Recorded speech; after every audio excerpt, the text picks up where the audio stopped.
బేసికల్గా నాకు చిన్నప్పటి నుంచి నాటకాలంటే ఇష్టం ఉంది.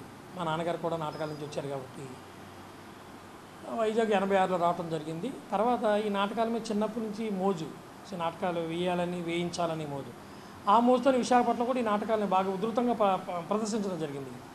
ఒకరోజు అనుకోకుండా ఒక గ్రంథాలయానికి వెళ్ళి కీర్తిశేష నాటకం అనుకుంటాను, ఆ నాటకం కావాల్సి వచ్చింది నాకు ఎవరి చేత వేయించడం కోసం. అయితే అక్కడ నాటకం లేదు, పెద్ద గ్రంథాలయమే. అయితే నాటకాల గురించి ఉండాలని రూల్ ఏమి లేదు. సరే, నాకు వచ్చిన ఆలోచన ఏంటంటే అసలు ఈ నాటకాల కోసం ఒక గ్రంథాలయం పెడితే ఎట్లా ఉంటుందని నా మనసులో అనిపించిన వెంటనే ఇంటికి వెళ్ళిన తర్వాత ఆలోచించి ఒక రోజుని చాట్ల శ్రీరాములు గారు ఆయనకి ఫోన్ చేశాను.